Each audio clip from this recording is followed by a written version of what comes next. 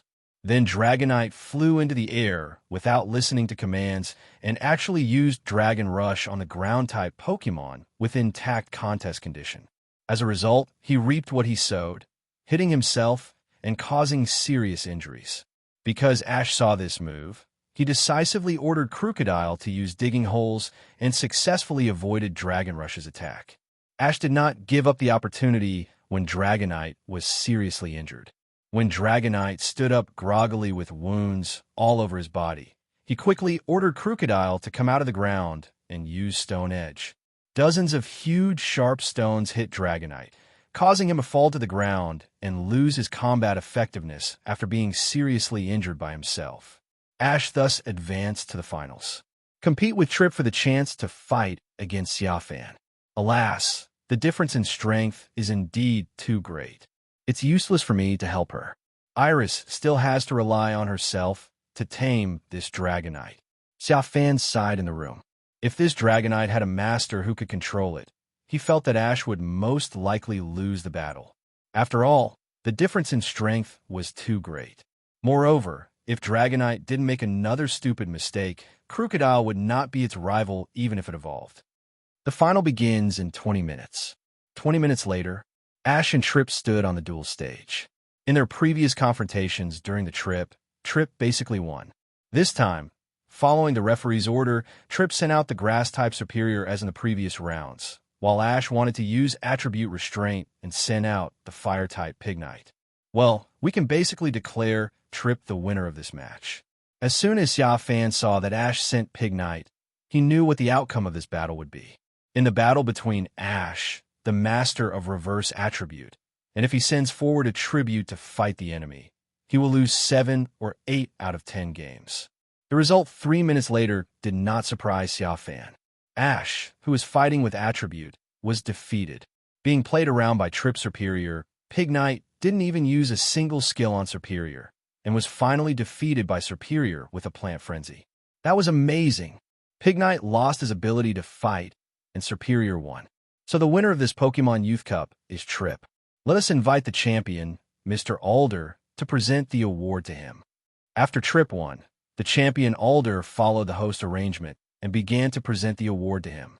When the award ceremony ended, the competition came to the most exciting part, which was for Trip to challenge the champion Xia Fan of Sinnoh Alliance. The winner of the two will get the chance to battle Pokemon 1v1 with Mr. Alder, the champion of the Unova Region Alliance. While in the room, there was a knock on Xia Fan's door. It was the staff of the Youth Cup asking Xia Fan to go out with them and prepare to go on stage. Xia Fan agreed and left with Mew and Meloetta following them. A few minutes later, Xia Fan arrived at the entrance for the contestants and saw Ash, Sillin, and others. Ah, we've already made it to the finals. At this time, Ash was lowering his head in frustration, expressing his unwillingness to lose. Sillin, Iris, and Dawn were standing by and were constantly comforting him. It's okay, you've tried your best. The speed of that superior is extraordinary, and the bubble is dripping with a very stimulating taste. Pignite's perseverance really impressed me. Ash, if we meet again next time, you will definitely win. Xia Fan came over and patted Ash on the shoulder. Don't lose heart. Believe in yourself. You just lost to that superior, not to Trip. Dawn is right. The next time you fight again, it might be the Unova Alliance. I believe you will be the winner that time. Listening to everyone's encouragement, Ash regained his spirits and clenched his fists. Okay, I understand. I will definitely become stronger and definitely defeat that superior. After that, Ash looked at Xia Fan and said, Mr. Xia Fan, let us see your battle next. I hope you can show Trip the same fighting style you used to fight us during the special training. Show it to him too. Xia Fan raised his eyebrows. Comrade Ash wanted him to ravage Trip once. It seems that the frequent defeats have made him a little angry with Trip, and he wants to see Trip fail miserably. Okay, I will do it, and I will also let the champion, Mr. Alder, witness it, Xia Fan said with a smile. Just at this moment, a notice came over the radio that Xia Fan would compete against Trip. Now, the winner of the Youth Cup, Trip, will begin a Pokémon battle against the Sinnoh Region Alliance champion, Mr. Xia Fan. Let's welcome Mr. Xia Fan to the stage. Xia Fan then said goodbye to everyone and came to the battlefield, standing at the place where Ash had just been defeated. Opposite him was Trip holding the trophy. Trip looked at Xia Fan walking onto the battlefield, put down the trophy, spread his hands, and loudly declared his determination to win. Xia Fan, I hope you, the champion from the Sinnoh Alliance, will not let me down. After I defeat you cleanly, I will defeat Alder and prove that his time has passed. Unova region will begin the legend of my trip. Oh, is that so? Xia Fan raised his eyebrows. He didn't expect that the guy opposite him was so strong and had such a strong tone. Then I hope you won't let me down. Xia Fan's tone was a little teasing, and he threw out his Pokeball first. A red light flashed, and an old man emitting black energy appeared. Go Superior. Trip followed closely and released Superior, who crushed Rival in this competition. Well, the game starts now. Superior, Sunblaze. Following the referee's order, Trip took the lead in giving the order and used the ultimate Grass-type skill, Sunshine Flame. Since it is a sunny day now, there is no need to charge up energy for this skill Superior. Just use it directly. I saw a strong and hot light shooting toward Jengar. Jengar remained unmoved, but black gas was pouring out from under his feet. When the sunlight flame was about to hit it, Jengar suddenly disappeared and instantly appeared 5 meters away. At the same time, the black gas had covered the entire battlefield in just 2 seconds. Teleport. How is this possible? The audience and Trip exclaimed in amazement, unable to believe that Jengar, a ghost and poison-type Pokémon, could use Teleport, a skill that only Psychic-type Pokémon can use. However, what shocked them even more was that a skill they had never seen before was suddenly activated. The black gas on the ground suddenly condensed into a huge black cage, instantly trapping Superior inside. No one could see what was happening inside. Trip was confused by this scene. He looked at the black cage with a strong black aura, and his heart suddenly became panic-stricken. Standing outside, he shouted loudly to the Superior inside to use his skills to break the cage. However, he did not receive a reply for a long time. He did not know whether Superior heard it, but was unable to follow his instructions for some reason, or he did not hear his instructions at all. After a while, Jengar's sharp and piercing laughter was heard from inside. The flavor is very power trip and proud. Superior. Use Solar Blaze, Plant Frenzy, Leaf Storm. Trip became even more nervous at the laughter and shouted loudly inside, praying that Superior would break out of the cell in the next second. But hope is beautiful and reality is cruel. Trip waited for 3 minutes, and these 3 minutes were simply a mental torture for Trip. He waited for Superior's response, but every second seemed like an eternity, his calm expression becoming increasingly tense. I kept imagining the scene where Superior was being brutally R******D by that alien Jengar. Finally, Trip couldn't stand it anymore and admitted defeat to Xia Fan. "I give up."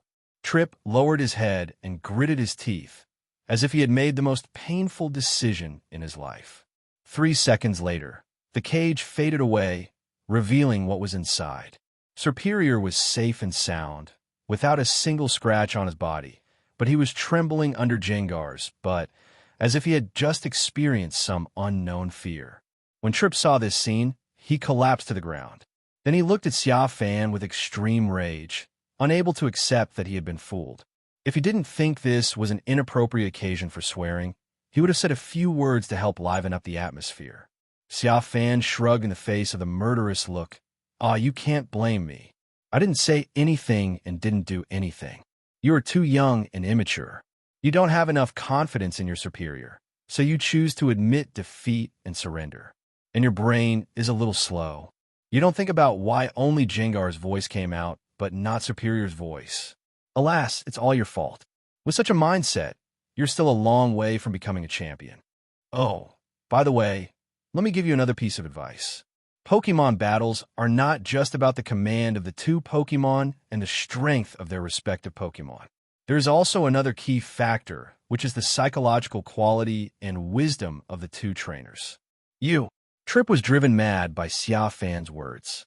At this time, the referee's voice sounded. Since Trip player conceded, the winner is Xia Fan, the champion of Sin-No Alliance. In the audience stood up and applauded Xia Fan. It was the first time they saw such an alternative way of winning.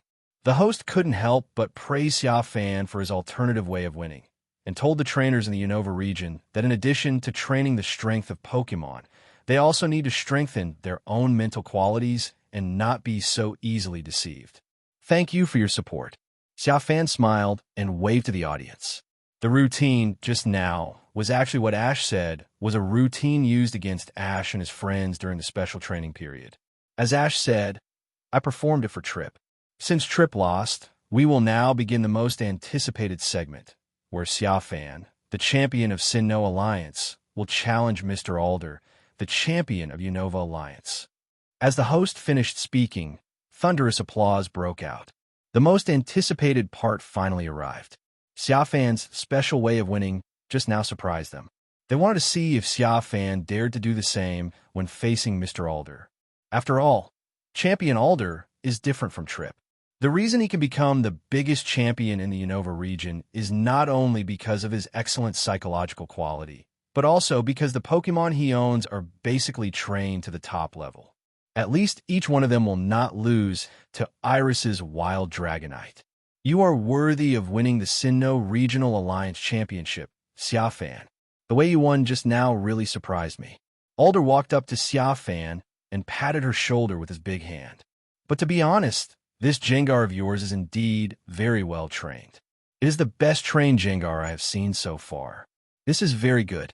I'll look forward to fighting with it later. After saying that, Alder prepared to turn around and leave. Because according to the arrangement, Xia Fan's Pokémon had 20 minutes to rest before fighting him. No need to wait, do it now. However, Xia Fan stopped him. Alder looked back with a frown on his face. It's not important to me whether we take a rest or not. It's not important to me whether we are defeated later or now. What matters to me is that the audience is eager to see the fight now. I think satisfying them is the most important thing. Xia Fan shrugged and showed Alder his big white teeth. Alder didn't say anything, but stood there and looked at Fan for a long time. After watching for about 10 seconds, he burst into laughter and clapped his hands, saying, "Okay, I thought so too. Since the audience is eager to see it, and you want to satisfy them, then I will satisfy you, and we will fight right away. I just hope that after you lose, you won't be upset and regretful." After that, Alder took the microphone from the referee and announced to the audience, "Dear viewers, just now, Sin-No Alliance's champion Xia Fan told me that he doesn't want to rest and wants to fight me right away. so the rest will be waived and the fight between him and me will begin immediately. This announcement was good news for the audience, and they cheered immediately. Some viewers who were just about to go to the bathroom immediately returned to their seats. Only the organizers of the competition were in a dilemma. Just when they were about to switch to the commercial, you did this and everything was disrupted. But they could do nothing about it. After all, Alder's words had already been broadcast. If they switched again, they would be complained by the people watching the live broadcast. Moreover, Alder had a very high status in the Unova region, and they couldn't afford to offend him. Since he had already made a decision with Rival, they could only accept it, just like at the beginning, and inserted Xia Fan into the guest sequence with just one sentence. A minute later, Alder stood where Trip had been, released his Pokémon. It's up to you to fight, Crocodile. A red light flashed, and Alder chose to send out the ground plus Dark-type Crocodile. From the attribute point of view, Crocodile completely suppresses Gengar. From the perspective of size, Alder's Crocodile is not only much bigger than Ash's, but also has a much better temperament. This is the result of a long period of training the breeder. It's Crocodile. Mr. Alder sent out Crocodile, who has all-around ability to restrain Gengar. Gengar is in trouble in this match. After seeing Alder's choice, Host immediately became excited, and the audience couldn't help but criticize Gengar. They originally thought that Alder would choose to send a restrained or unrestrained partner to fight Gengar. After all, one is the champion of the Unova Champion Alliance, and the other is the champion of the Sinnoh Region Alliance. Their status is no longer on the same level. He would be more or less humble in the choice of Pokémon to reflect his demeanor as the Unova champion. Unexpectedly, Alder's final choice was Crocodile. It seems that Mr. Alder wants to teach the Gengar a lesson. Everyone in the audience thought so. Well, the much-anticipated battle between Mr. Xia Fan, the champion of the Sinnoh Region Alliance, and Mr. Alder, the champion of the Unova Region Alliance, will begin now. With the host command, the battle officially began. However, the scene in the field seemed to be still. For the sake of their own image, Xia Fan and Alder both crossed their arms and waited for the other side to attack first. Time passes by little. This scene lasted for 10 seconds. When the referee was almost embarrassed, Alder couldn't help it and frowned. Crocodile Stone Edge. Crocodile howled, and dozens of sharp stones appeared out of thin air in front of him. These stones were twice as big as Ash's Stone Edge. On the opposite side, Gengar faced the attack and used the same fighting method as Trip. A large amount of black gas tilted out from under his feet, and he used Teleport continuously to shuttle through the rubble. Alder's pupils shrank as he saw it, and he gave the second order without hesitation. Crocodile Torment.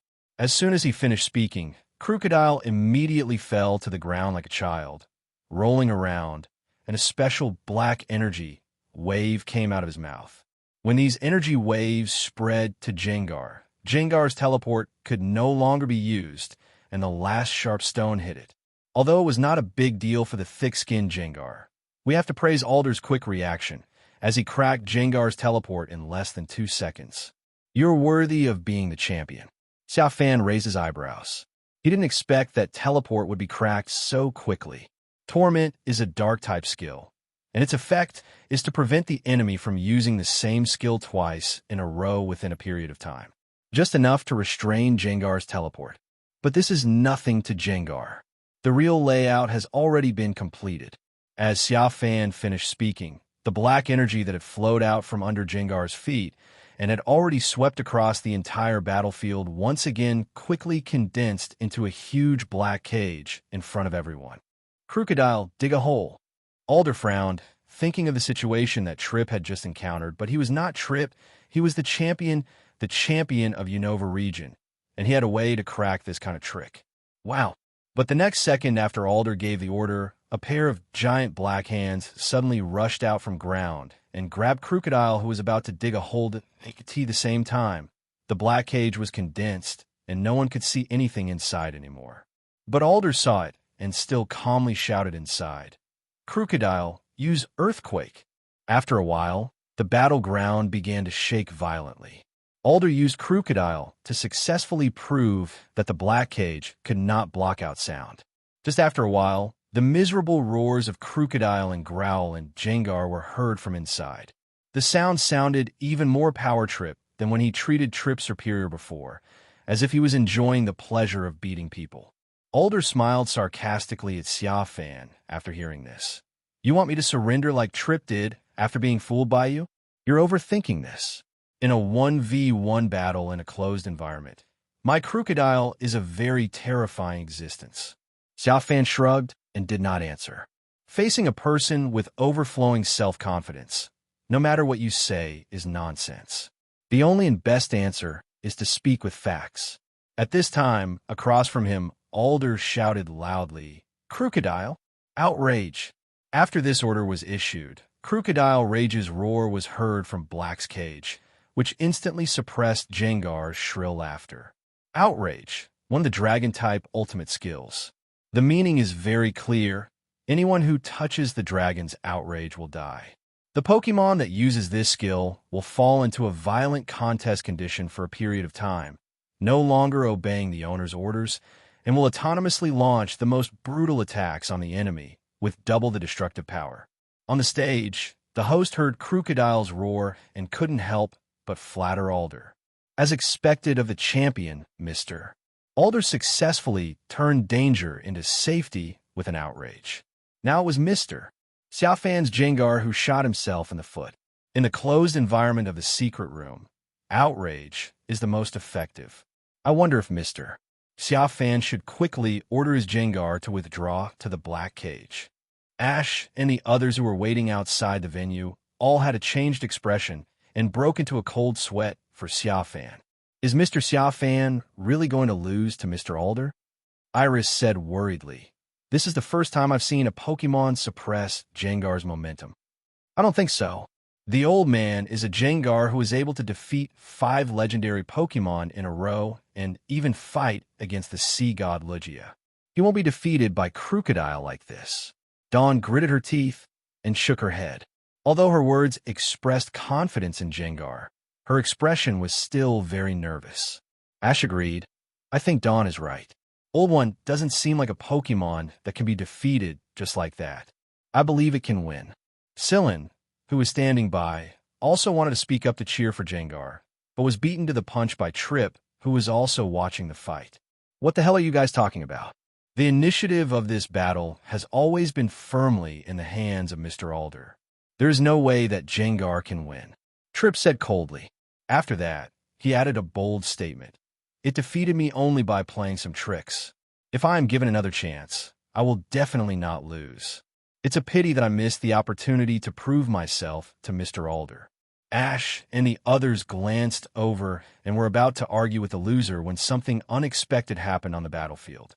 Crocodile, who was originally in the outrage contest condition, actually wailed again, and it was even more miserable than the previous ones. It's like being hit in a sore spot. This shocked everyone outside the venue. At the same time, made them extremely confused. I can't understand how Jengar, whose attributes are completely suppressed, can make the furious Crocodile wail continuously. Did he really beat him up? Did he beat Crocodile so hard that he recovered from his outrage contest condition? Crocodile, Earthquake. Outside the field, Alder quickly instructed Crocodile to use Earthquake again to confirm whether he could still act according to his instructions. But this time the ground didn't shake. For the first time, Alder's calm demeanor showed signs of panic and emotion. He began to issue attack orders to the black cage in a cold voice. But there was still no movement inside. Only Crocodile's miserable growl and Jengar's wild laughter could be heard. Time passes by little. When the battle lasted 5 minutes, there was no more Crocodile screams, only Jengar's shrill laughter. Everyone in the audience looked at Alder. They had to wonder if Crocodile had been beaten by Jengar and lost his ability to fight. Hey, Mr. Alder, why don't you yell a few more times? Maybe Crocodile will hear your voice and continue to resist. Xia Fan joked loudly to Alder. Alder's face turned pale, and he didn't reply.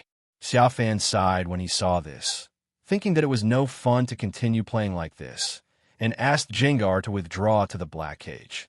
After a while, The cage dissipated, revealing the scene inside. Jengar was intact, without any scars on his body, but under its crocodile collapsed on the ground, with countless scars all over his body. Comparing the two, everyone understood that Alder had lost completely and utterly.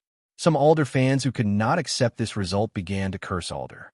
They could not accept that Alder, the once invincible champion of the Unova region, was defeated for the first time by a champion of the Alliance in the Sinnoh region instead of being defeated by champions of the Alliance who were of equal status to him. Doesn't this mean that Unova is inferior to other regions? Hey, I can declare victory. The cage was dispersed for nearly half a minute, and Xia Fan didn't even wait for the referee to announce the result and couldn't help but remind him. Since the champion, Mr. Alder, lost, this one-on-one match was won by the Sinnoh Region Alliance champion, Xia Fan. The referee, who also couldn't believe Alder's defeat, announced the result hesitantly. After the verdict was announced, some were happy and some were worried. The ones who were happy were, of course, Ash and his friends. I didn't expect that Mr. Xia Fan, who was traveling with them, could actually beat the strongest trainer in the Unova region. I will have to seek special training from him more often in the future. The ones who were worried were naturally the people other than Ash and his friends, with Trip being the most worried. He felt his faith had collapsed. The person he has always wanted to defeat the most is the champion Alder, and to replace him. This idea has been firmly ingrained in his mind, and has even become an obsession. But now someone has accomplished his goal and also ravaged him. So he began to hesitate whether he should change his target. But after hesitating for a while, Trip comforted himself. Wait, I just lost one. A normal battle is 6 versus 6. Mr. Alder is not really defeated. He still has a chance. Yes, he still has a chance. If we fight again next time, he will definitely win. So my target is still Mr. Alder. If I defeat him, I will be the trainer of the world's mightiest. This kind of self-hypnotic comfort made Trip start to go blind. He shouted at the battle stage that was about to end, "Wait a minute, mister. Alder is not defeated. A true victory or defeat is often decided by a 6v6 Pokémon match. Now, mister, Alder has only lost one Pokémon, and he still has 5 powerful Pokémon that he has not sent out. Therefore, I support another match, a 6v6 full battle." This shout was immediately responded to by fans who were unwilling to believe Alder. They began to call for Alder to have another match with Xia Fan.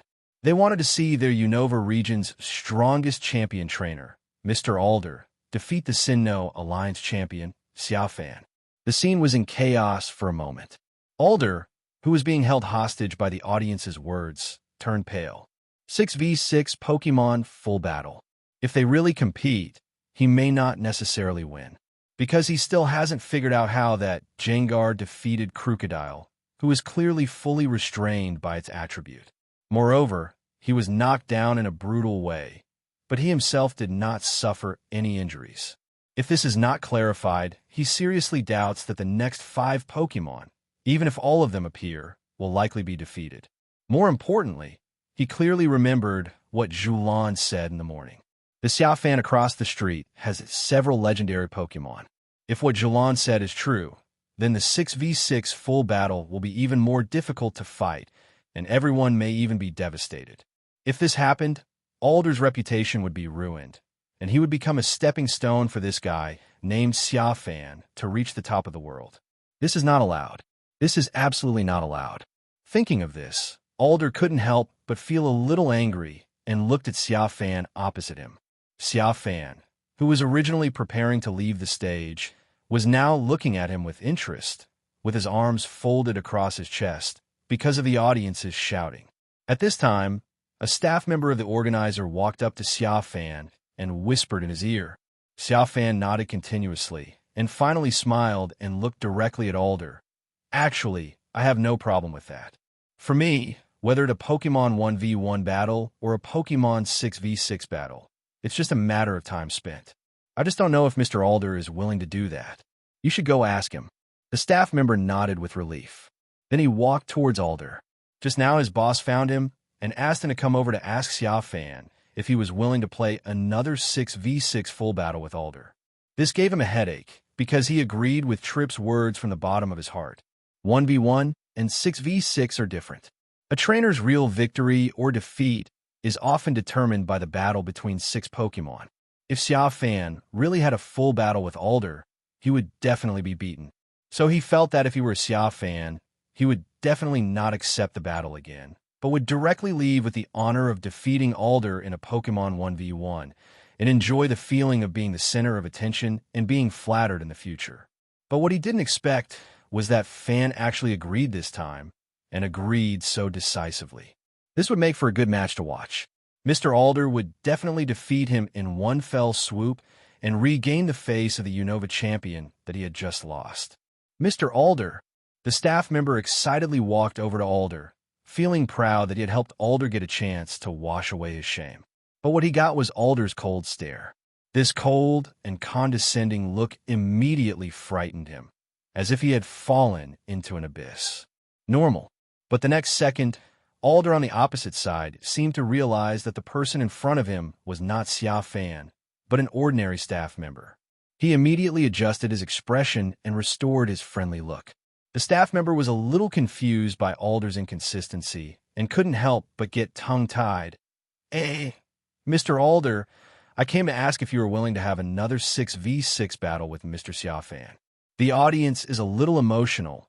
They want to see you defeat Mr. Xia Fan in the 6v6 battle." After saying this, he looked at Alder's uncertain face and couldn't help but murmur in his heart. No way. Mr. Alder is actually hesitating. This is his best chance to prove himself. Good news never gets out, but bad news spreads. Defeat Xia Fan now, before the bad news spreads. Those who want to scold him will definitely shut up. After a while, Alder spoke. He just waved his hand and spoke righteously. "No need. If I lose, I lose. The rules are the rules. I will not make any defense, nor will I do anything to change the rules." After saying that, Alder walked over to the referee and snatched the microphone from his hand.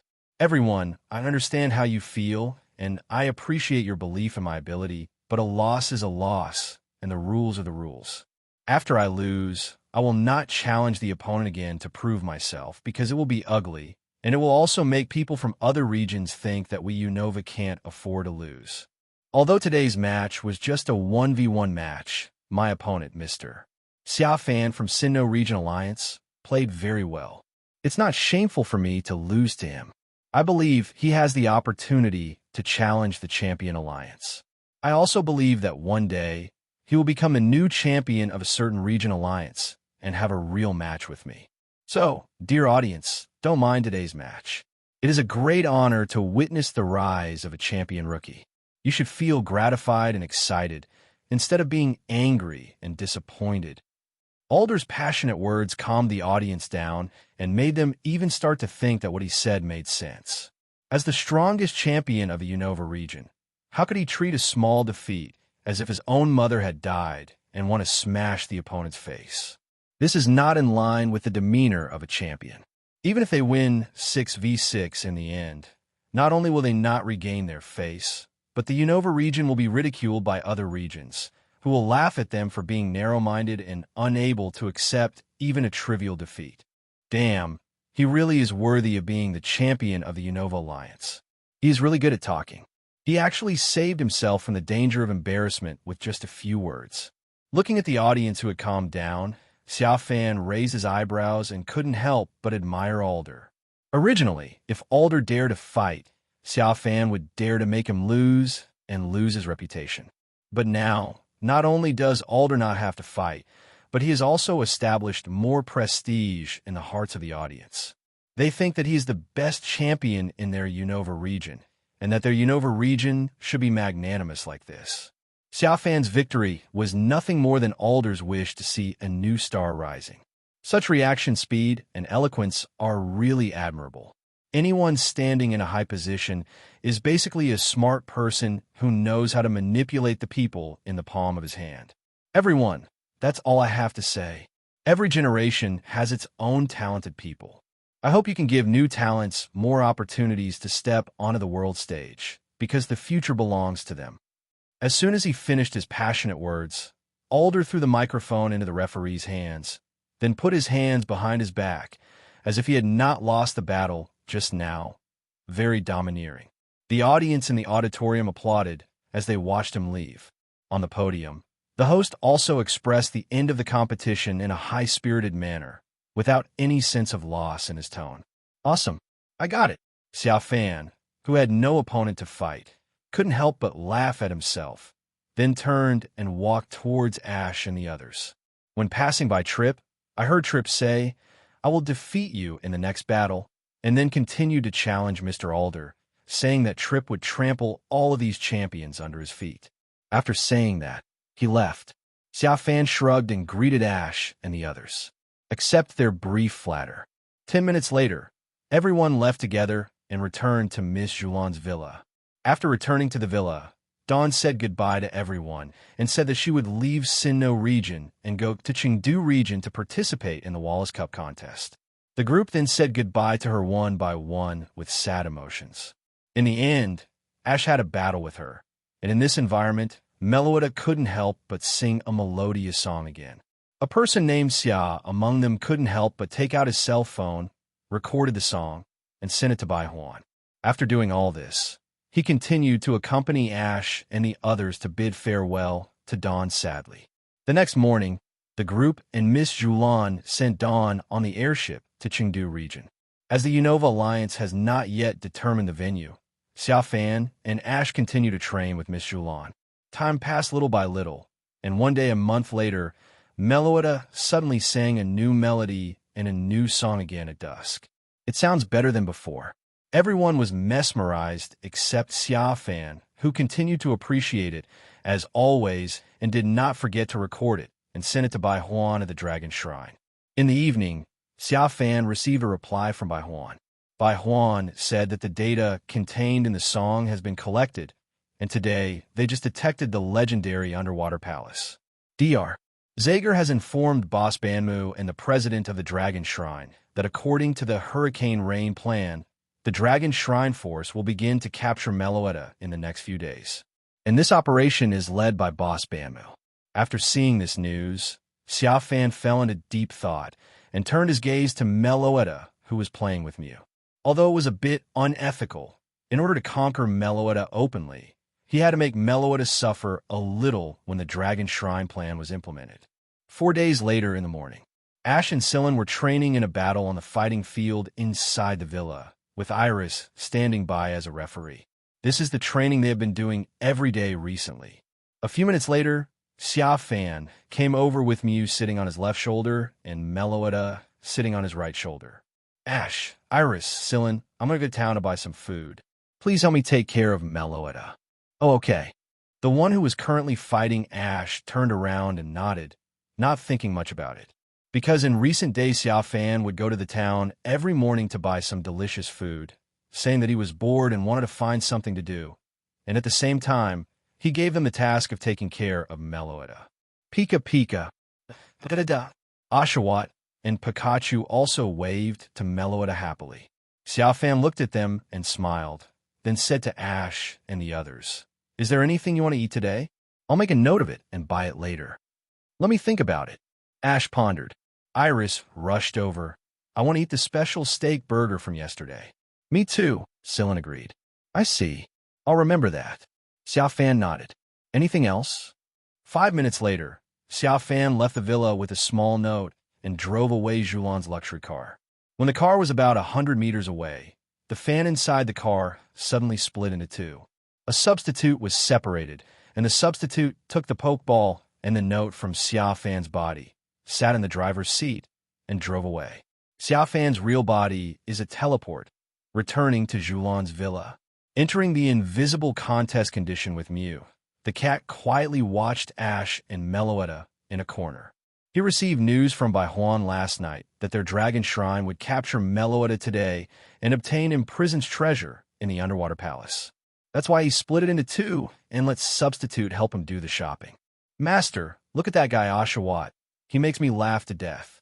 At this moment, Mew's laughter sounded in Xia Fan's mind. He looked down and saw that Oshawott had learned a new skill and was showing off. This aroused Meloetta's desire to fight. She chanted transform directly into a dance form, which was also a combat form, and wanted to compete with Oshawott. As a result, Oshawott was so reluctant to lay his hands on the goddess that he broke out in a cold sweat and frantically pulled Ash's trouser legs to express his desire to get the Pokeball back. This little pervert. Xia Fan smiled and shook his head. In the battle arena, Ash finally put Oshawott back into the Pokeball and released Crocodile, who had no feelings for Meloetta. As soon as Crocodile appeared, he used Stone Edge under Ash's command. These sharp stones were as normal as a ball to Meloetta in her dancing form and were easily blocked by her. Ash was excited to see Meloetta's abilities and continued to command Crocodile to fight Meloetta in order to hone his Pokémon. Suddenly, Xia Fan realized something and looked up. Mew on his shoulder also sensed it and looked at soaring in the sky in confusion. After a while, a Golurk fell from the sky and landed between Crocodile and Meloetta, who were fighting. At the same time, an unknown young man rushed out from the corner on the other side of the villa, picked up Meloetta, and angrily scolded Ash and others for being the evil people who kidnapped Meloetta and now dared to attack Meloetta. This caught Ash, Iris, Sillin, who were all reasonable people, off guard. Just as he was about to retort, he saw the young man opposite him angrily commanding Golurk to use the skill Charge Beam on them. Ash and the other two were not pushovers and quickly ordered the Pokémon to resist. Fortunately, Meloetta finally broke free from the young man's arms, appeared in the middle of the imminent battle, and stopped both sides. It kept barking at the young man and Golurk. As the young man listened, Rage's expression gradually calmed down. He stopped Golurk's Charge Beam, which was already gathering in his hand, and then followed Ash and the others into the villa. 5 minutes later, the young man, who had learned the truth, sincerely apologized to Ash and the others. "I'm so sorry. Please forgive my rudeness.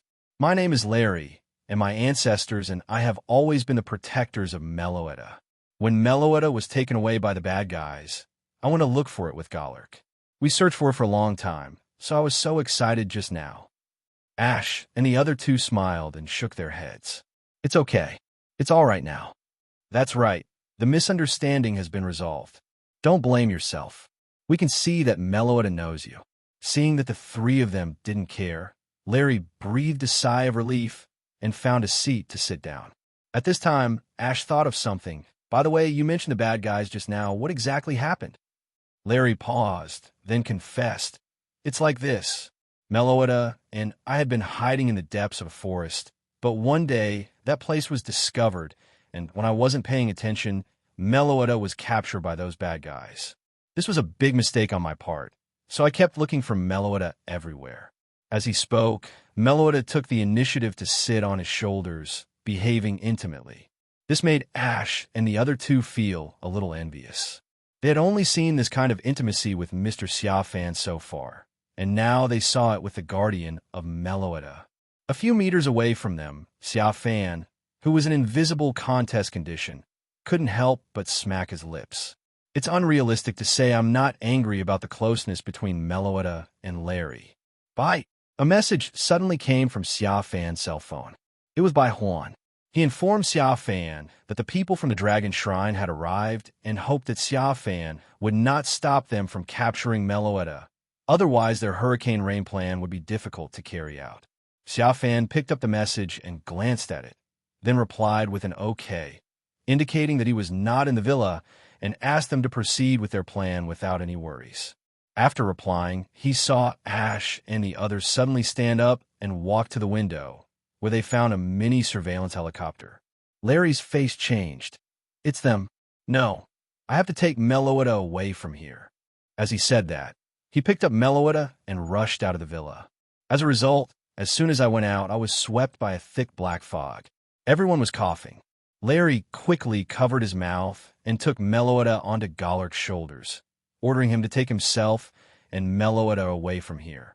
However, just as they climbed up, a golem suddenly rushed out of the black fog and knocked Meloetta off the Golurk's back and to the ground, causing Meloetta to suffer minor injuries.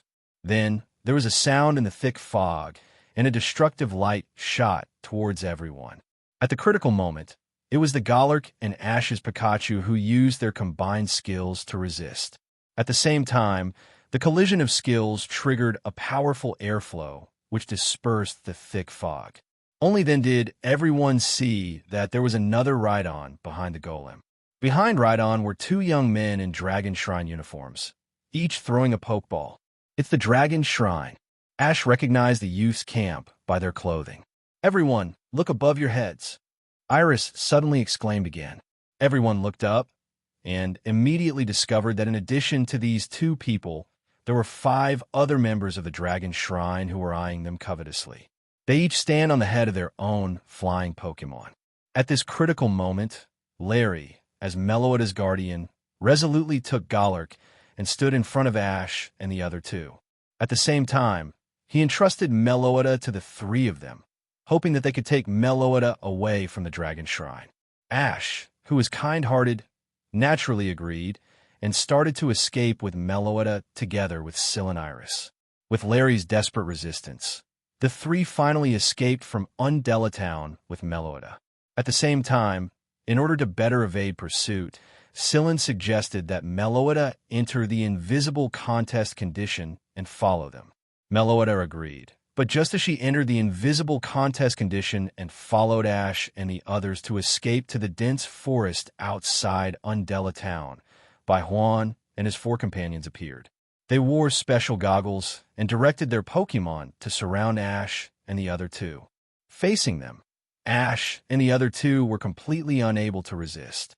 Even Meloetta, who was in invisible contest condition, was found by them using special eyepieces. At the critical moment, Comrade Ash's aura of the protagonist burst out. He commanded Pikachu and led Meloetta to break out of the siege alone.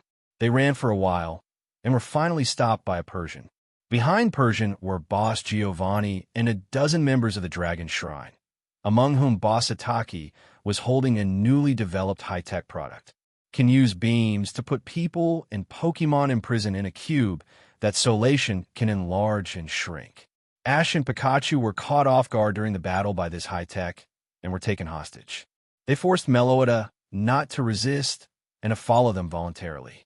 Meloetta agreed and followed Boss Ataki onto a fighter plane, taking away Ash and Pikachu as hostages.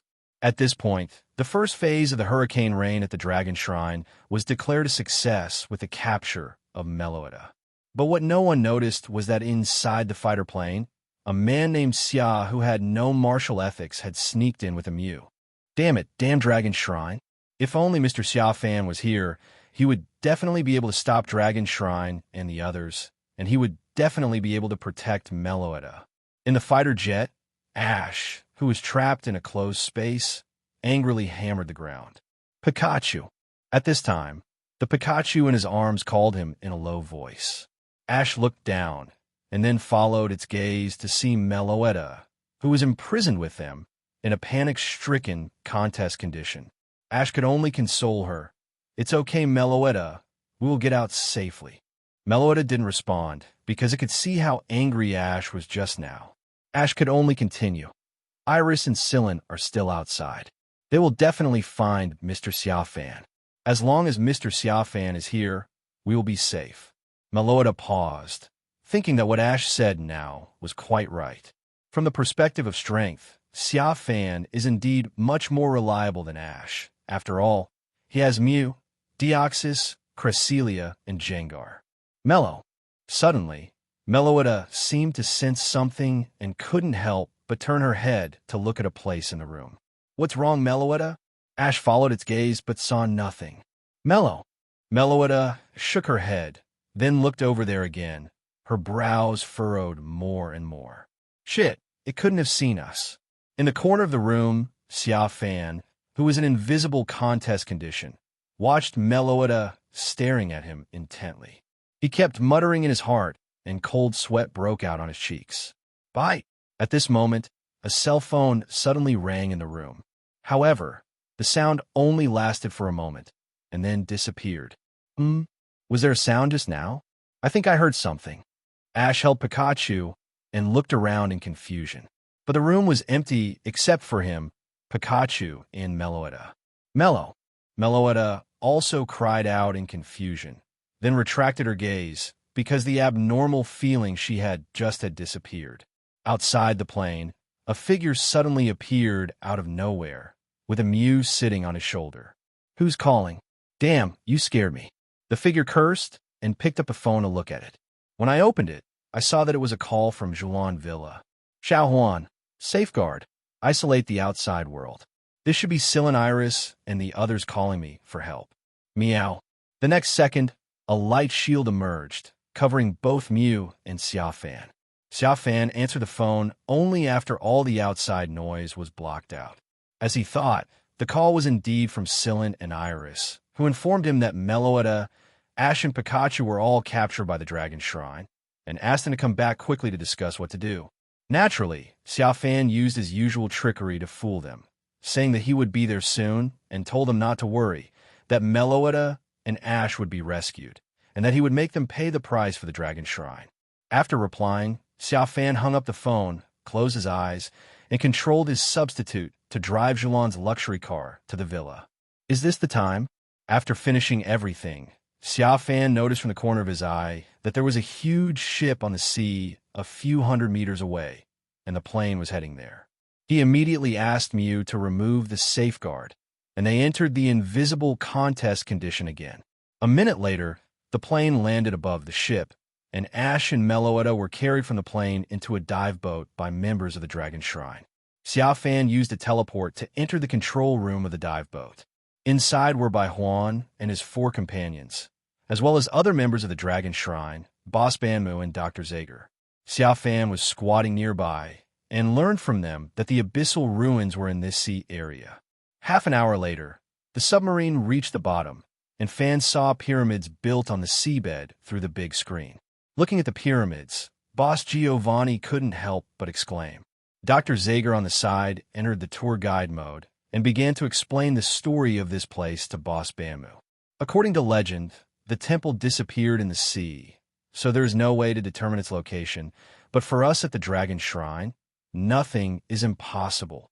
After the story was introduced, the dive boat stopped in front of the largest pyramid, which had an artificially blasted entrance. After the dive boat entered, it was like entering a palace, turning left and right inside. The submarine did not stop until it saw a huge pillar full of traces of time. Dr. Zager directed the operators to surface the submarine. 5 minutes later, the dive boat floated to the shore, came to the true inner core of the pyramid. There are various relic statues here. In the very center stands a stone tablet. After the dive boat surfaced, the members of the Dragon Shrine were divided into 2 groups. One group moved various facilities out of the submarine, and the other group moved Ash and Meloetta out of the room where they were imprisoned.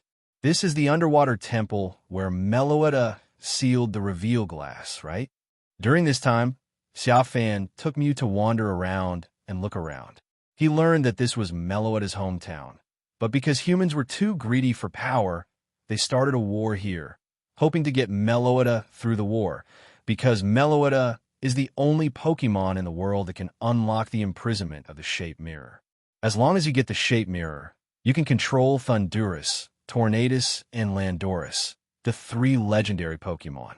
By controlling these 3, you can control the power to control nature and then control the entire world. Therefore, wars broke out frequently during that period. But Meloetta didn't want this to happen again, so he teamed up with his guardians to sink the temple where he lived into the bottom of the sea, then disappeared and hid. I have been hiding until today.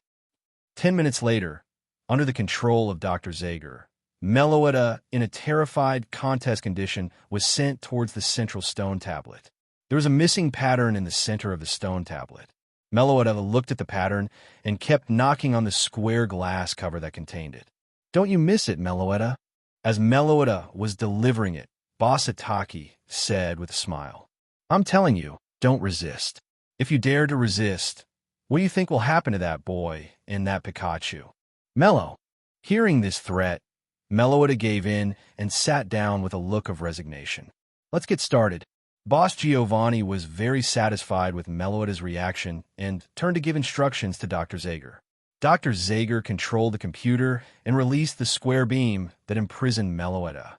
At the same time, The central stone tablet suddenly began to shine, and the missing pattern in the center of the stone tablet glowed with the light of a cross star. Meloetta, who regained her freedom, was sucked into the cross star light. Then, it was hung on both sides of the cross light like a saint to be sacrificed. It wanted to resist, but the light sucked it tightly. Listen carefully, Meloetta. If you follow the original ritual, you have to go in there and sing a certain song. Then the imprisonment will be lifted. At this time, Boss Giovanni spoke again and snapped his fingers at a member of the Dragon Shrine not far away. There was a machine in front of the Dragon Shrine member. After Boss Banmu snapped his fingers, he pressed a button on the machine. After a while, a melodious song came out of the machine. Ash's face changed when he heard this. Wasn't this familiar melody the song that Meloetta had sung in front of them countless times? Why does the Dragon God Society know this song? Could it be that the Dragon Shrine had already sent people to lurk around them and follow them? Thinking of this, Ash Rage looked at Boss Ataki and the members of the Dragon Shrine. This is the song you have sung countless times. Meloetta, sing it. At this time, Boss Giovanni said with a smile. Meloetta looked at Ash in the cage, and 3 seconds later, she began to chant as ordered by Boss Giovanni. As it opened, the entire ruins palace began to shake slightly. In the center of the ground, there was an inconspicuous circular pattern, and suddenly Cal appeared, revealing circles of striped light patterns. Everyone stepped back. When Boss Banmu saw this, he quickly ordered his members to step back and not get too close to the pattern. A few minutes later, the song reached its climax. The circular pattern began to twist like some kind of mechanism. As it twisted, the pattern began to spiral upward, eventually forming a building like a platform. Boss Banmu went forward to check and found that it seemed that he could climb to the top of the platform layer by layer through the protruding patterns, and then he began to go on stage. On his way to the stage, he excitedly spoke about the importance of the song. Meloetta, you found peace of mind by spending time with that little boy and his friends, and your singing voice was awakened. It is this clear, singing voice that can unlock the key to imprison. As he stepped onto the stage, step by step, a halo appeared in the center of the platform. New light emerged from the halo, and a small stone pillar rose up from the light. On the top of the small stone pillar was a mirror full of ancient atmosphere. Boss Banmu walked in front of the mirror. This is the legendary mirror, the shape-writing mirror. Boss Giovanni's voice was filled with excitement. He was always steady in front of his subordinates, but at this moment he was so excited that his body was shaking. He thought of the rocket team he had worked so hard to create, an underground organization that dominated Chengdu and Kanto. However, because of an internal traitor, that powerful organization was destroyed. Now, he's about to possess the legendary power, so he believes that this time he can make a comeback. And with this power that can destroy the world, he can once again become the underground king of Chengdu and Kanto region. Thinking of the excitement, Boss Giovanni began to want to get that power more and more urgently. He shouted, "Temple, please listen to my wish. Please call upon the 3 powerful forces in this sea." Ha ha ha ha! Boom! As Boss Giovanni shouted, the entire temple shook violently, as if an earthquake was about to occur, and Xia Fan was startled. It asked Mew to stay here to guard it, and then it teleported out of the palace by itself using 2 teleports. Once outside, Xia Fan finally saw what had happened. It turned out that it was not the entire ocean that was shaking, but only this pyramid that was shaking violently. There is an invisible force that is lifting it up and making it float. It took only 5 minutes to reach the surface of the sea. The entire abyssal ruins was rediscovered today, thousands of years later. The top of the pyramid automatically opened after it emerged from the sea, revealing the boss Giovanni inside. At this time, Meloetta was held up by the stone tablet and floated above Boss Giovanni's head. Boss Banmu looked at it, and then at the powerful mirror. He shouted, "Shape mirror, summon those 3 powerful forces." His shouting made Meloetta's expression painful, like a puppet being controlled. She followed Giovanni's lead and shouted loudly, wanting to resist but unable to. Mellow. Mew felt sorry for the sight of it screaming in pain. Master, how long do we have to wait before we show up to save it? Mew asked Xia Fan through the spirit shared world. Wait a little longer. We have to play the whole play. We have to wait until Zhulan and the others arrive here with a substitute before we have a reasonable chance to show up. Xia Fan shook his head and looked at the sea in the distance. Besides, it has already progressed to this point. If we stop it, all our efforts will be wasted. Believe me, Xiaohuan, Meloetta will be fine in the end. As the words fell, the writing mirror in front of Boss Giovanni floated up, pointed at soaring in the sky, and shot out a beam of light. After a while, soaring in the sky produced waves. The wave gradually spread outward. After dozens of seconds, a dark cloud formed. This dark cloud covered the sky and instantly engulfed the entire soaring in the sky. And under the dark clouds, 3 space vortices of different colors suddenly emerged. They are green, blue, and khaki respectively. And the voices of Tornadus, Thundurus, and Landorus were heard one after another in the space vortex of these 3 colors. 6 seconds after the sound was heard, a green beam of light shot out from the green space vortex, and Tornadus emerged from it with his arms folded across his chest. Behind it, a blue beam of light shot out from a blue space vortex, and Thundurus emerged from it with his arms folded across his chest. The appearance of these 2 legendary Pokémon was accompanied by 2 thunderous cries. And when the 3rd thunder sounded in the most critical and largest khaki space vortex, the domineering Landorus emerged from the khaki light column. Summoned by the power of the shape-writing mirror, the 3-Cloud God looked slightly different from before on 3-Cloud Island, and he looked much more tired. There is no way around it, since they have to deal with a master who has the attribute of a skin-peeling ghost. Let them go to Chengdu Kanto, Hoenn Sinnoh, and let them call the shots, and help the poor by planting Revival Herb. No matter how strong the Pokémon is, it won't be able to withstand being commanded by Xia Fan like this. Tornado, I am finally relieved. If I continue to live like this for a while, I really think I will die of exhaustion over there. Tornadus made a bitter face and sighed to the 2 old brothers. Thunder, I really don't want to go back. Even a vigorous cow can't stand being ordered around to plow the land. Now I finally understand why Brother Reiko showed sympathy when we came to Chengdu region. Damn it, Xia Fan is really a piece of shit. He only knows how to order us around. If you have the guts, go and command the 5 seniors Rayquaza, Groudon Kyogre, Ho-Oh, and Lugia. They can also call the wind and rain, and their power is much stronger than ours. If they plant Revival Herb, the benefits will definitely be much better than ours. Thundurus' tone was full of rage, but his expression looked as if he was about to collapse. Land, you 2 can curse these words in your hearts, but don't curse in the spiritual shared world, understand? We're the last Pokémon to join Xia Fan's camp. He can't use us in battle, so we can only improve our status in his heart through this method. There's a saying among humans that goes, fortune and misfortune go hand in hand.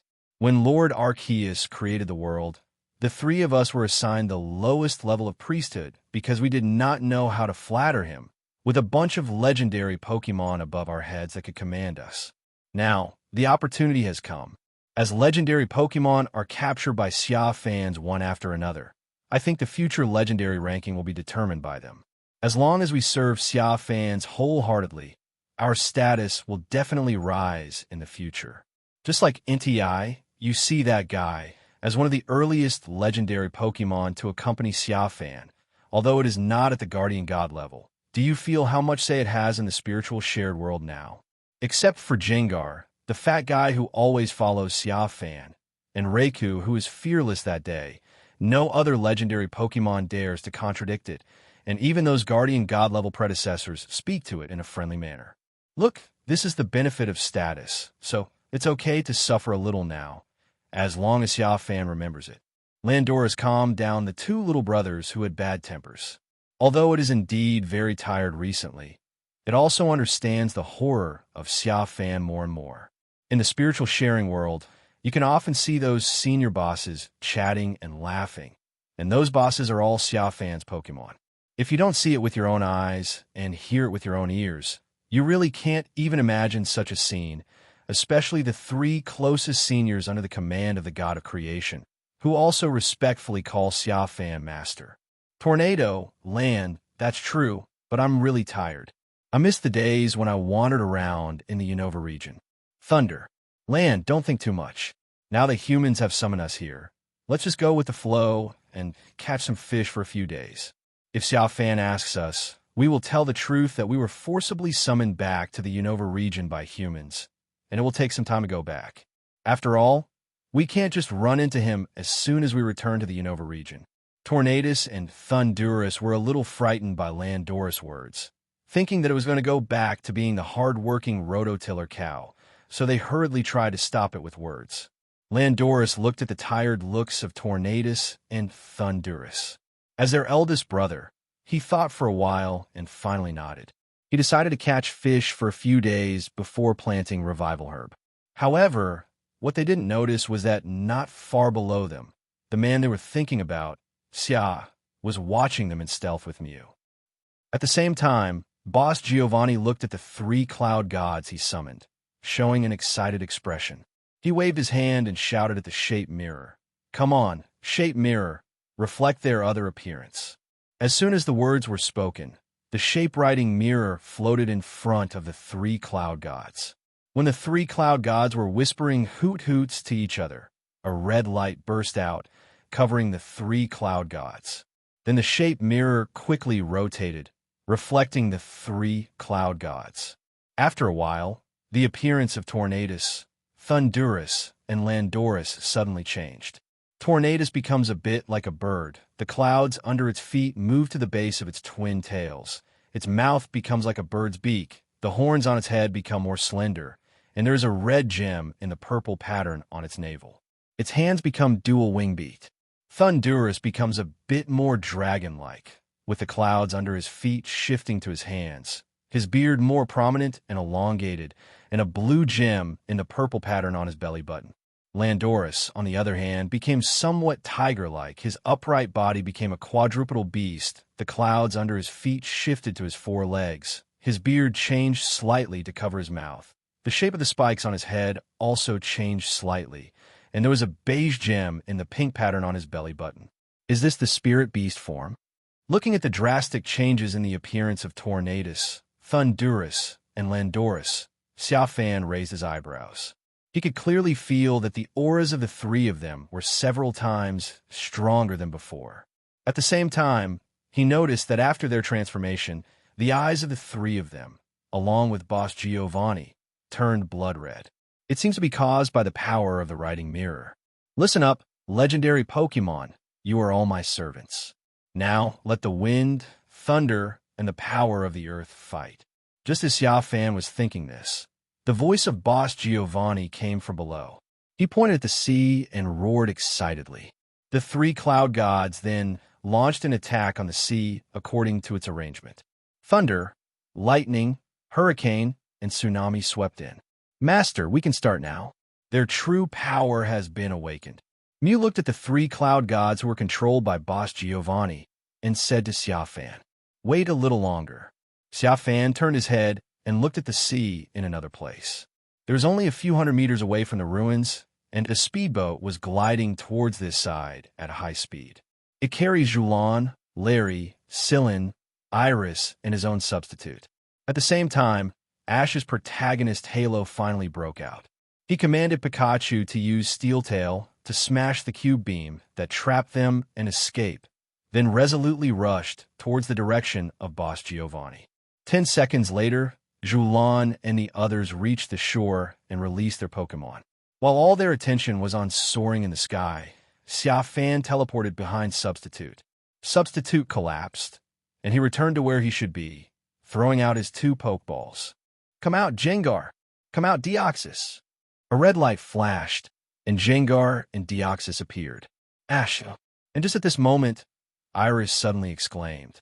Xia Fan looked up and saw that Ash and Pikachu were being beaten down from the high platform by the Dragon Shrine members who were commanding the Pokémon and were in danger of falling to the ground.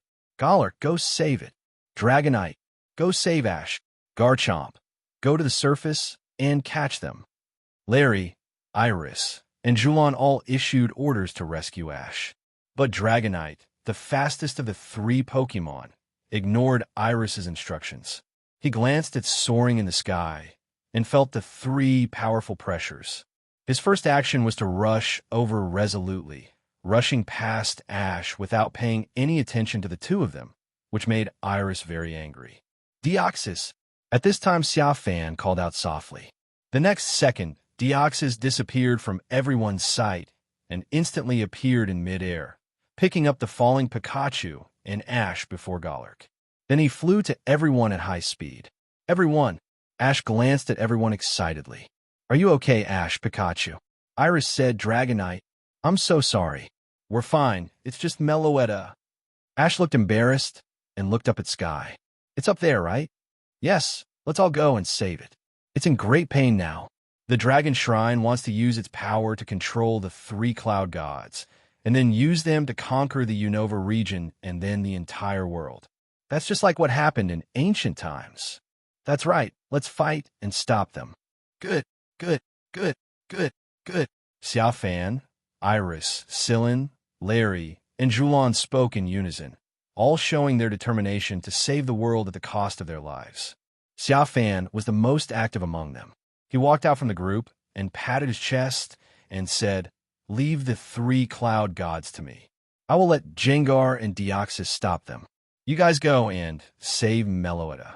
At this moment, Dragonite's scream suddenly came from sky. Everyone looked up and saw that the little bully Dragonite was being whipped away by the tail of Landorus, Solation in his spirit beast form. It's falling towards them now. Deoxys, the 2nd generation of the Honest Man, kindly stretched out a tentacle and took it.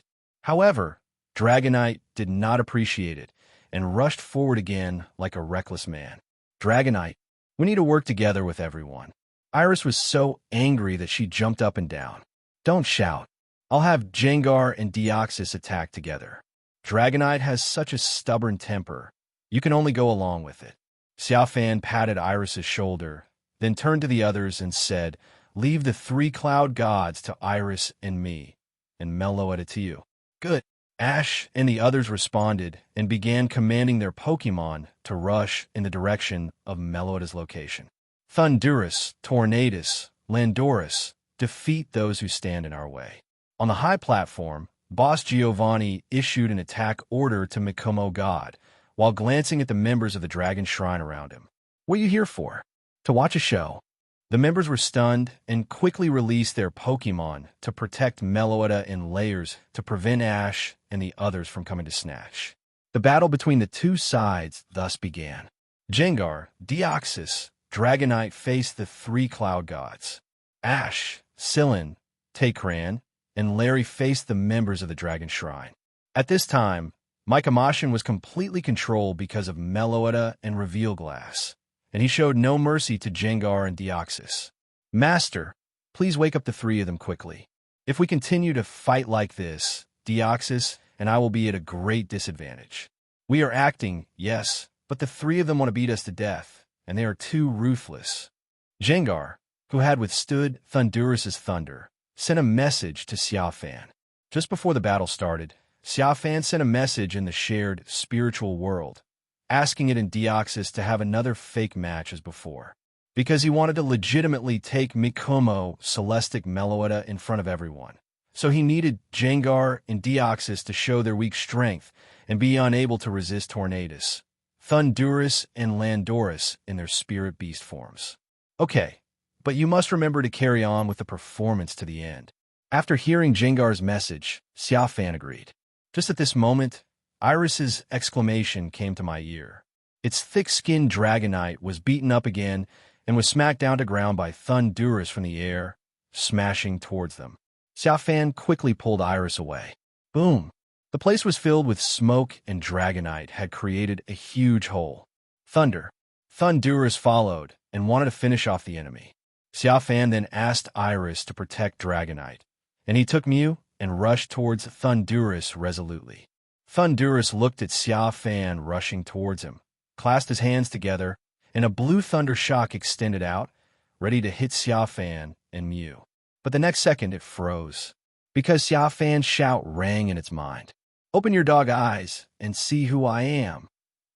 The sound was like rolling thunder, shaking Thundurus's mind, and it also brought with it a strange power that gradually restored his consciousness, and pupils gradually appeared in his blood-red eyes. It looked at the boy in front of it that seemed familiar but didn't want to be familiar with him, and said hesitantly, "Owner, as long as you recognize me." When Xia Fan saw that Thundurus still knew to call him master, he knew he had succeeded, and the corners of his mouth rose slightly. It is certain that as long as the system is there, the Pokémon he has captured, even if they have lost their will due to other forces, as long as he shows up, control will return to his hands. "Master! Master! Why are you here?"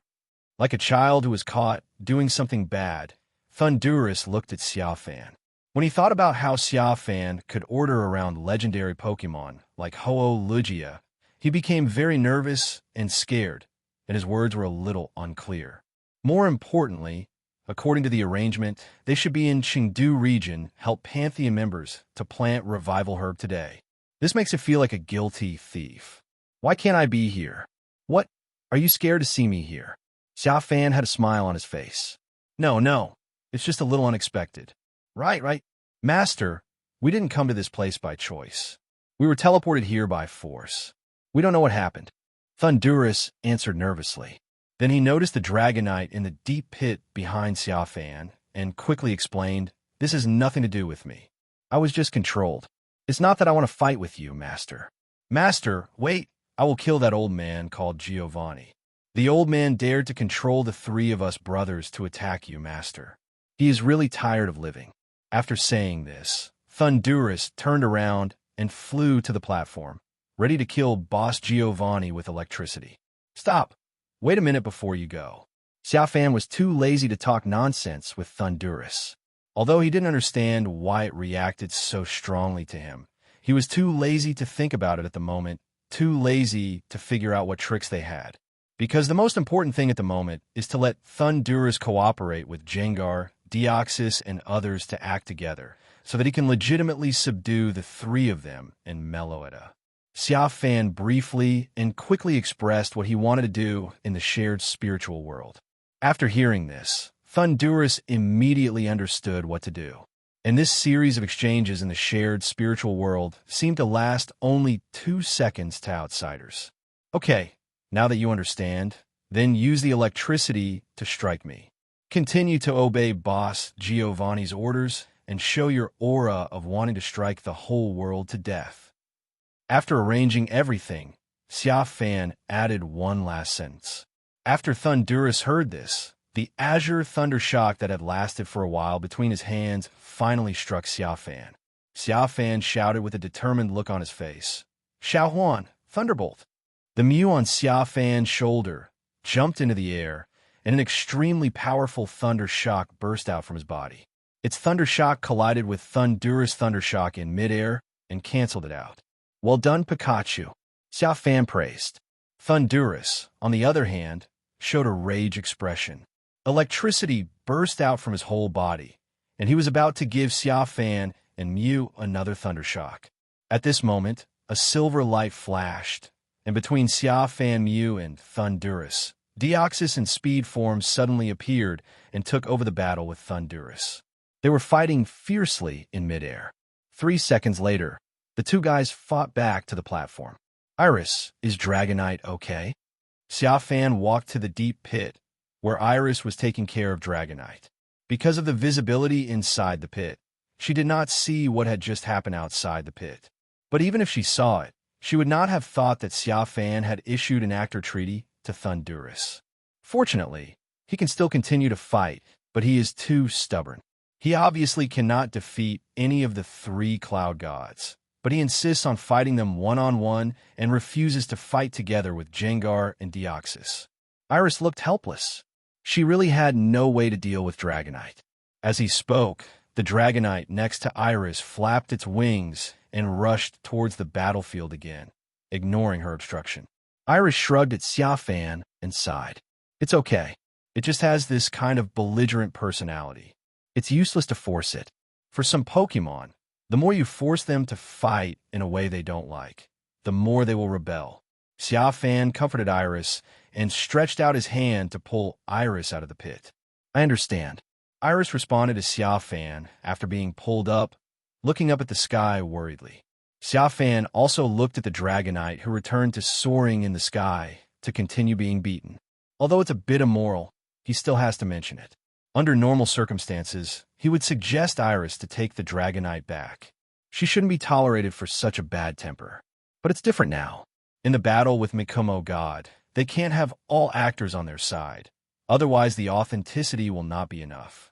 So, they need a strong Pokémon to act as Mikomo God's real target, to take real beatings and experience real pain. Gengar and Deoxys definitely don't want this kind of treatment. So, it can only be left to Dragonite, and it just so happens that it can't wait. The battle continued, and Ash and his team were still working hard to save Meloetta. The two sides were deadlocked on the platform, fighting hard.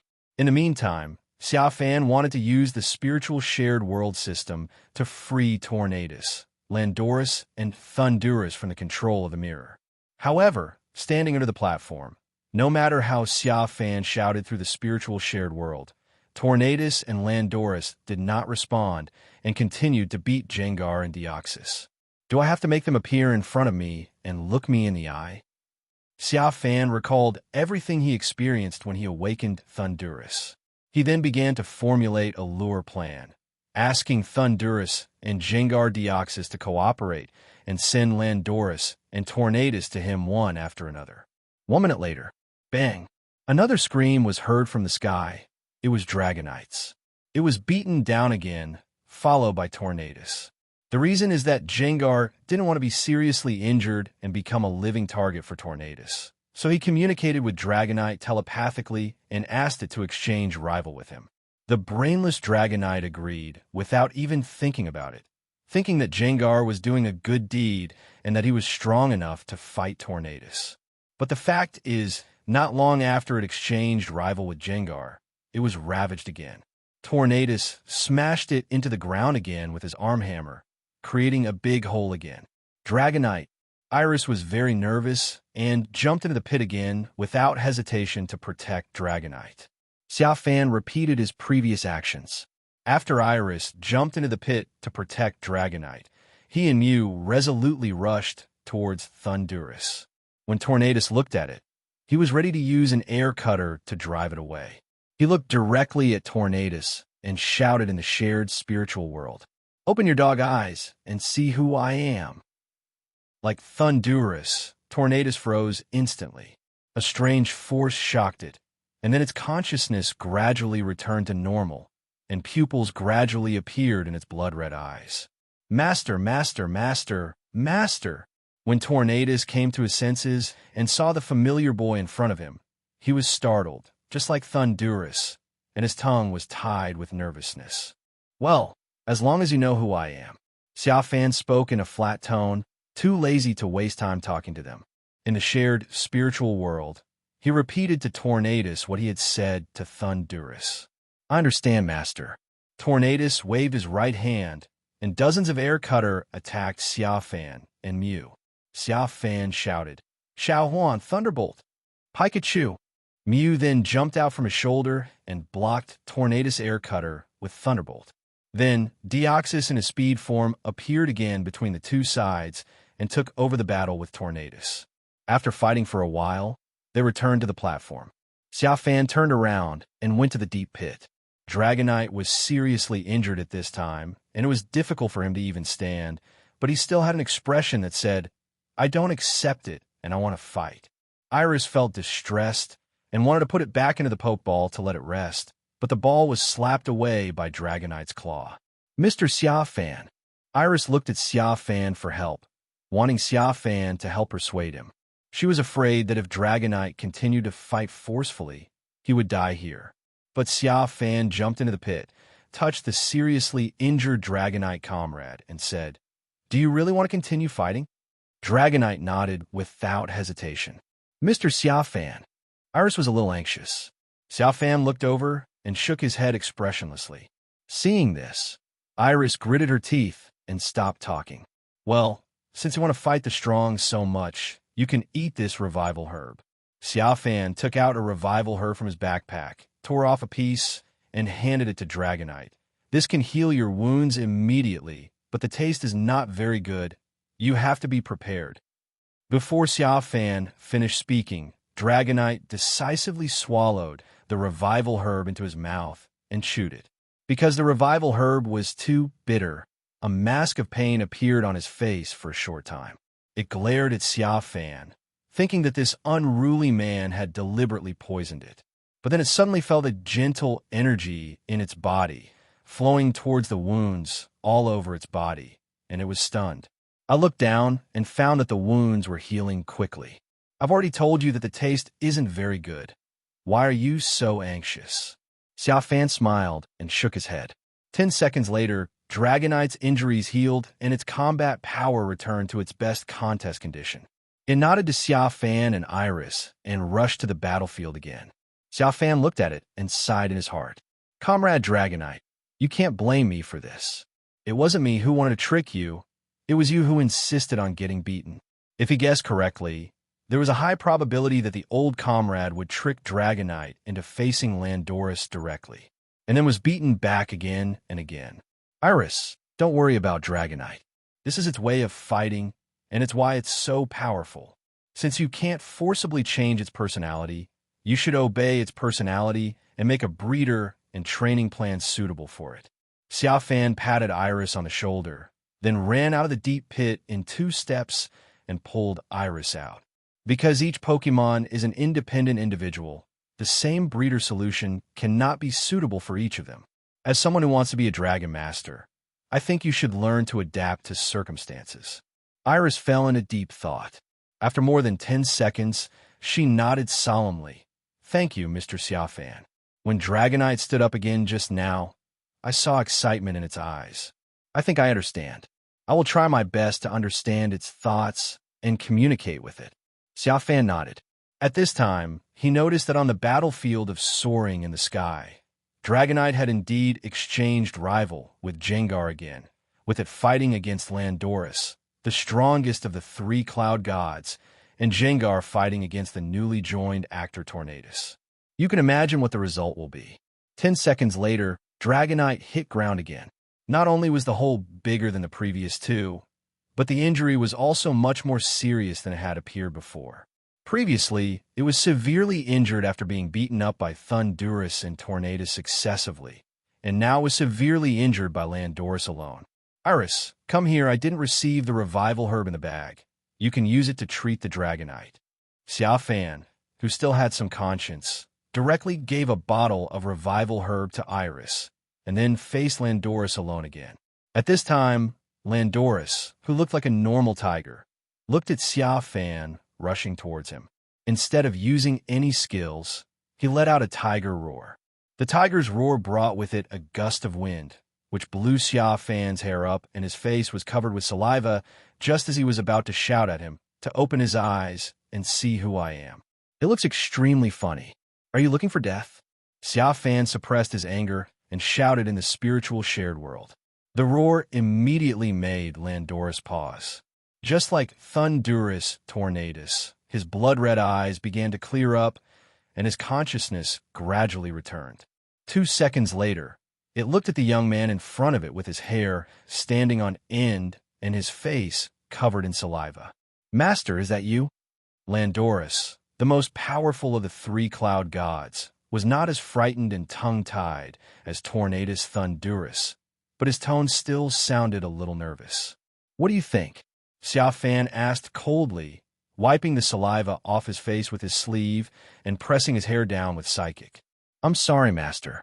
I didn't know it was you. I was controlled by humans just now, and I don't know what's going on.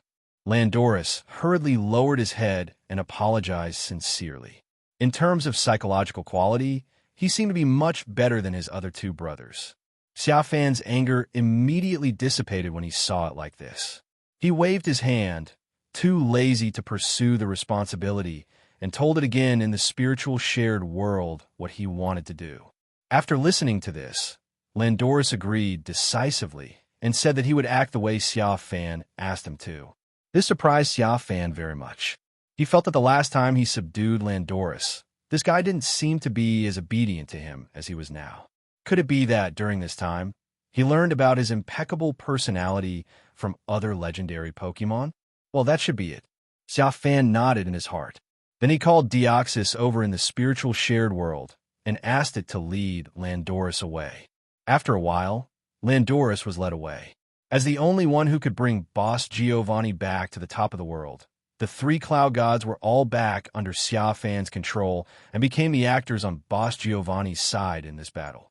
Hello, everyone! As we wrap up this video, I want to share a quick note.